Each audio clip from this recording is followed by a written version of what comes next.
Bonjour à tous, on va commencer par un dicton. Jamais pluie de printemps n'a passé pour mauvais temps. Ça tombe bien, le temps est gris, couvert et il risque de pleuvoir aujourd'hui et dans la semaine. Tant mieux, nous avons besoin d'eau.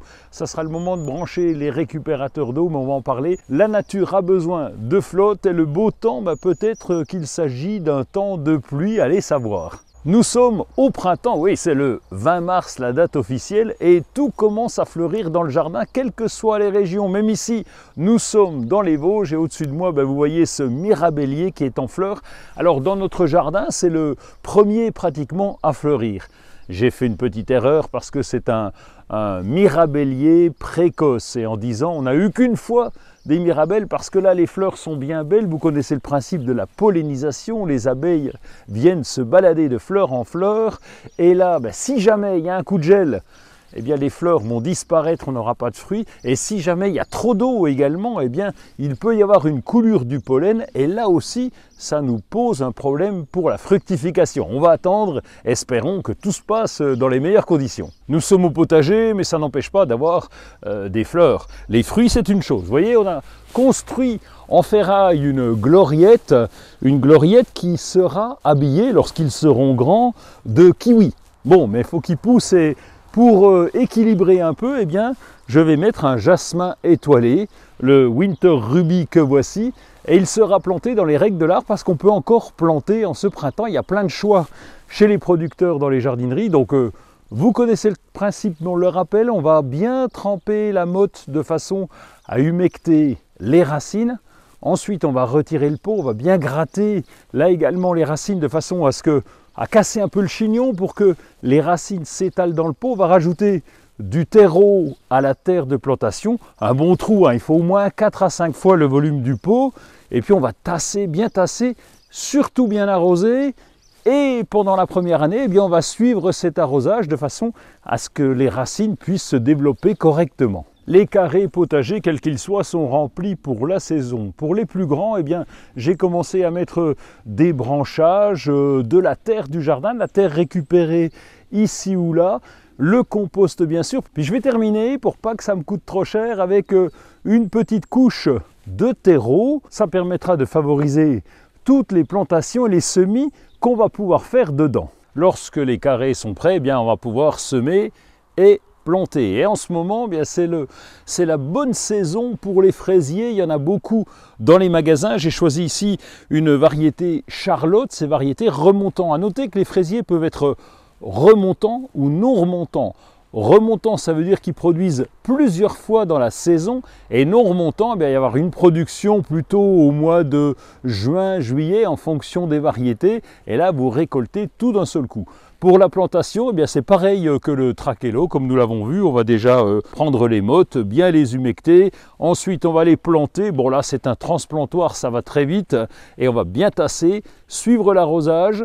Les fraisiers se remplacent environ tous les 4 ans parce que c'est une plante qui s'épuise assez rapidement. Vous l'avez constaté depuis quelques années, nous avons droit à des sécheresses, des canicules très fortes pendant l'été.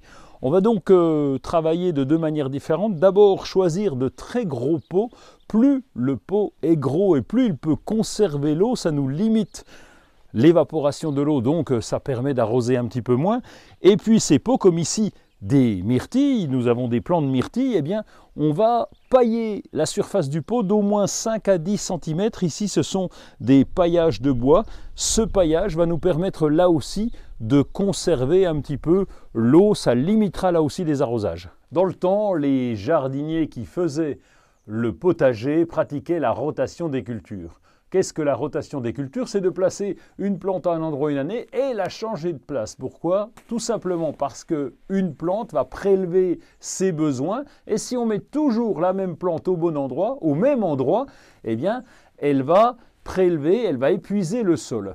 Dans une serre, c'est compliqué parce qu'on y met souvent les légumes du soleil, les aubergines, les tomates, même les poivrons. Et donc, il va falloir donner un coup de main aux plantes et on va ajouter un engrais naturel. Cet engrais, on va le saupoudrer sur le sol. On va ensuite pouvoir passer la grelinette ou retourner légèrement, aérer le sol ensuite lorsque cet engrais sera étalée. La serre nous permet de protéger les plantes, on gagne évidemment quelques degrés. Elles permettent aussi d'abriter les plantes, c'est important pour les tomates. L'inconvénient, enfin le petit inconvénient on va dire, c'est que lorsqu'il y a beaucoup de luminosité de soleil, eh bien ça peut brûler. Heureusement, pour cela, eh bien, nous avons un voile qu'on va mettre sur toute la surface de la serre, qu'on va installer dès le printemps, donc on le laisse en hiver, et au printemps, on va pouvoir installer ce voile d'ombrage qui va permettre de limiter un petit peu l'effet du soleil sur les plantes. Toujours en prévision d'une éventuelle canicule, eh bien, nous allons récupérer l'eau.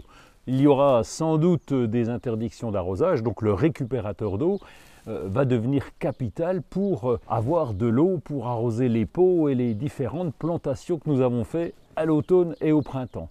Les récupérateurs d'eau s'installent à proximité d'une gouttière et vous allez pouvoir les cumuler ensemble et avoir suffisamment d'eau pendant l'été. Bon, vous l'avez compris, c'est le printemps à l'image de ce mirabellier qui est magnifique lorsqu'il est en fleurs. Si vous allez en magasin, vous risquez de trouver beaucoup de choses. Soyez prudents, il y a même des tomates. On rappelle que les tomates, elles gèlent à 5 degrés plus 5 degrés. Donc ce n'est pas le moment encore de les installer. Ça dépend évidemment des régions, mais restez prudents avant le 15 mai, avant d'installer toutes les fleurs. Ça n'empêche, il y a des légumes perpétuels, il y a des aromatiques, il y a des plantes vivaces qui, elles, sont résistantes au froid et qui vont commencer à fleurir le jardin. J'oublie les pensées évidemment. Donc allez-y, c'est le moment de sortir au jardin, au potager, c'est le moment de s'éclater. Et nous, on se retrouve dans 15 jours pour la suite.